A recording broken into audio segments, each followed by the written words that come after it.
Hey everyone, it's Nico, and in this video I want to talk about the single player experience in V Rising, and also what it's like playing this on controller. In a few weeks it launches on PlayStation, so I think my experience is going to be very similar to what players will have on console when it launches. Now, a heavy component of V Rising is PvP. There's both PvP and PvE, but I didn't touch the verses at all. So if you're wondering what that's like, I just want to be upfront and mention I didn't play it at all, nor do I have any desire to.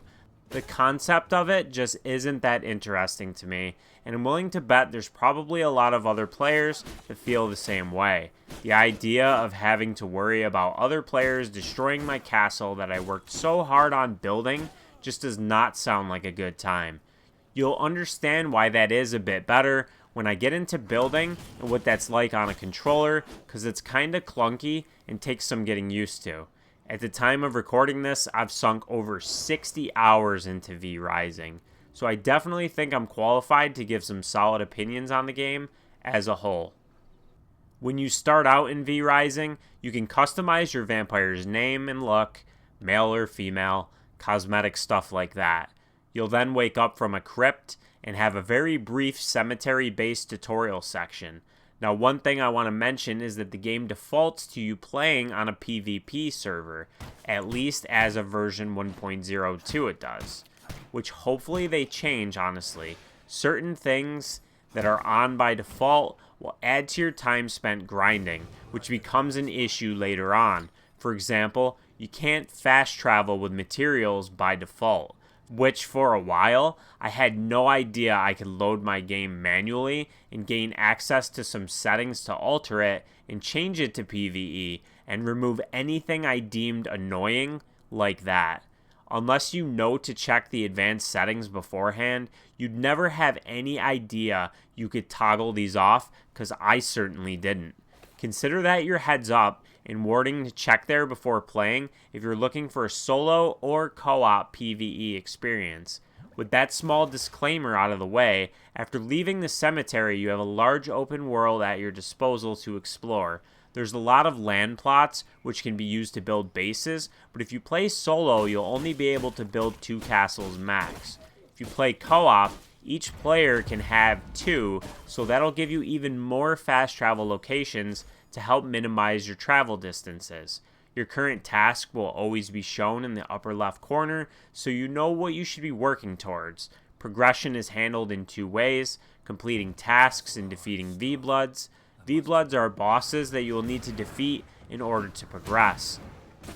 Tasks are objectives asking you to complete a variety of different things. Completing both of these earns you new skills for your character and structures you can build in your castle, which there is a lot of. There's very little guidance given outside of the first few hours of gameplay, and there are a ton of things that go completely unexplained. So if you overlook something, you could find yourself struggling to make progress. If that's the case, I would say don't be ashamed to use the V Rising wiki, which has some very helpful information. Becoming more powerful in V Rising comes from acquiring better weapons and armor to raise your gear level. There's no XP system here, so grinding levels to overcome a challenge is not an option. You'll definitely find yourself grinding ad nauseum throughout the game, but it's for materials to make better gear or build new structures. That pretty much sums up the gameplay loop, I think. Building and defeating V-Bloods is what pushes you forward. At its core, it has a lot of mechanics we've seen plenty of times before. The combat and building is simple enough to understand, but with such a large amount of materials and structures to build, it's very easy to feel overwhelmed. One thing I haven't mentioned yet is how playing as a vampire is unique. Well, things that would harm a vampire definitely are a problem here. There's a day and night cycle with the sun burning you if you stay in it too long without seeking some shade. Garlic, silver, and holy light also affect you in different ways.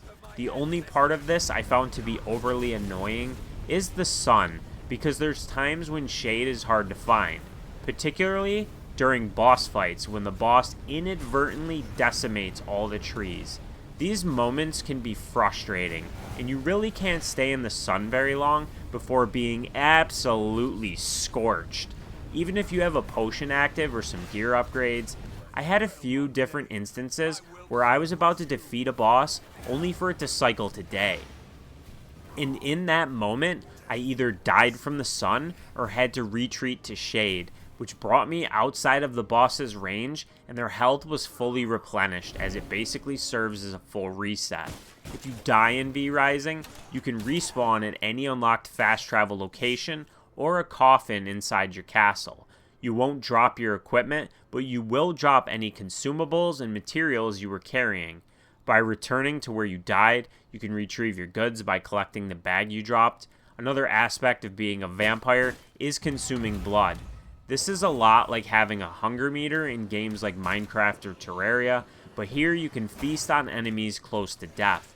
They'll also have a blood percentage and a class tied to them, so feasting on an enemy with a higher percentage will yield better buffs from that class.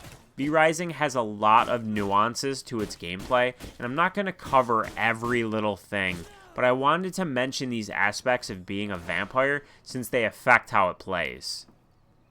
Now let's get into how this plays on a controller. For combat, it works simple enough where it can be cumbersome in the heat of battle is rotating the camera. A lot of games just use the right stick to move the camera, and it's easy peasy. In V Rising, the right stick is used to look around, almost like a twin stick shooter. So in order to move the camera, you have to hold the Y button and press LT to rotate left and RT to rotate right. I was using an Xbox controller, so those button equivalents on a PlayStation controller will do the same. When you're in a close quarters battle with a boss that's hemorrhaging projectiles at you, it can be really difficult to readjust this without taking hits. This is honestly the only part of combat that kinda sucks on controller. The button mappings for your skills, attacking, and dodging all become second nature once you get it into your muscle memory.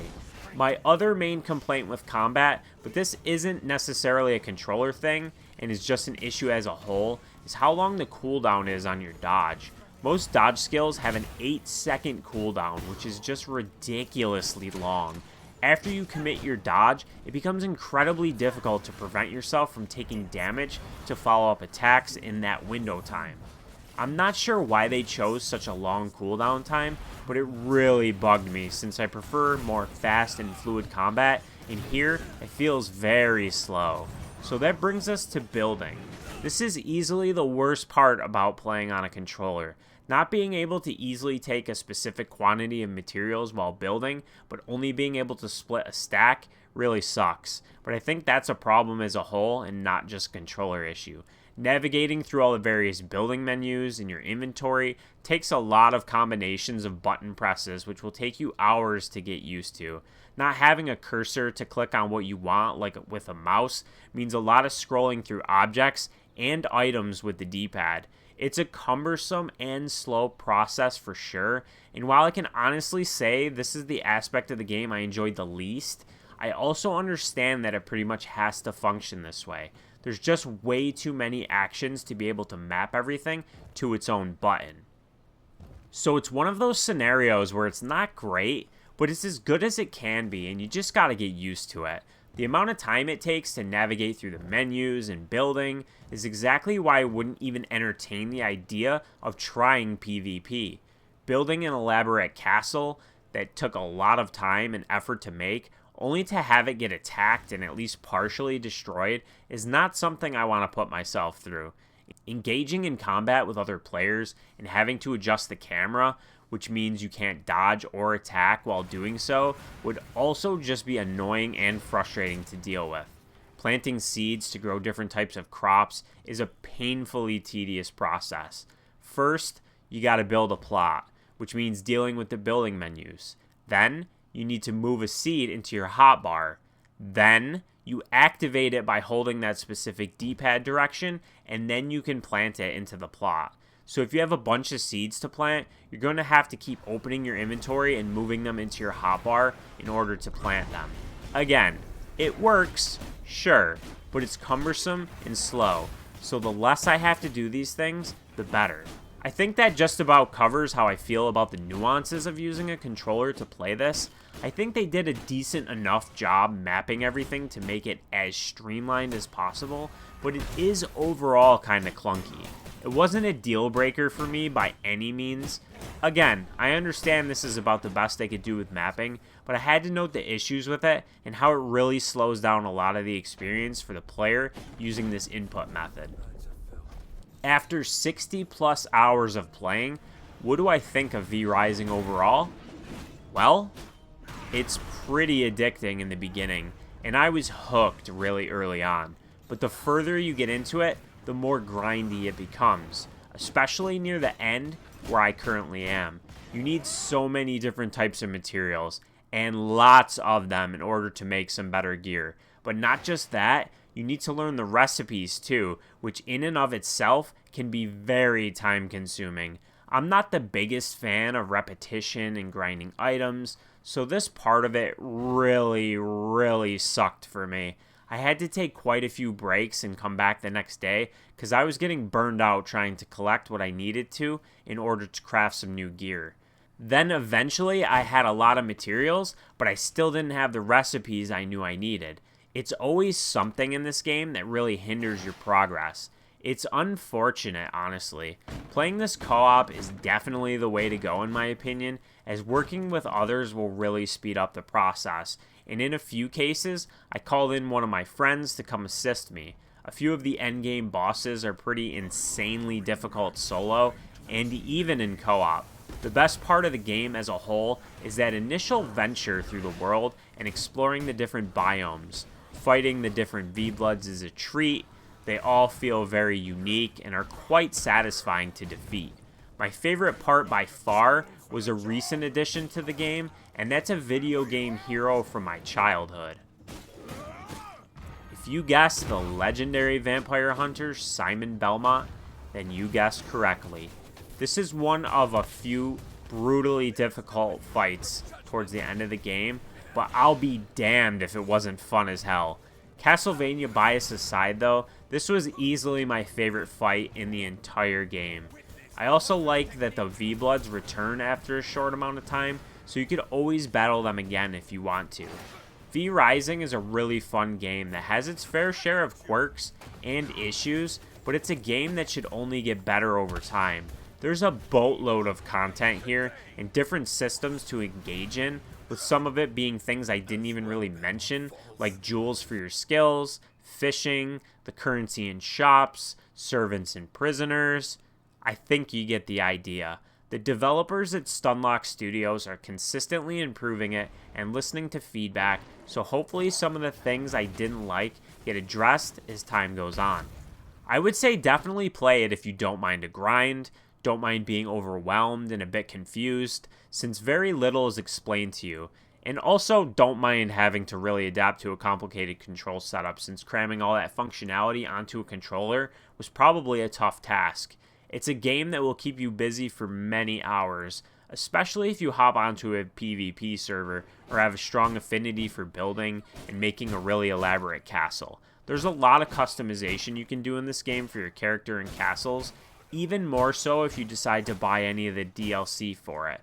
I recommend V-Rising and I had a lot of fun with it, but understand it has some rough edges that for some players might just be enough to ruin your enjoyment. A special thanks to Stunlock Studios for providing a review copy. I appreciate you watching this video and hope you found it helpful. I put a lot of time and effort into this video, definitely far more than I usually spend, so if you enjoyed this, please like, comment, and subscribe, as any support really helps me out. Thanks again for watching, and I'll see you on the next one. Behold the might of the Belmont bloodline!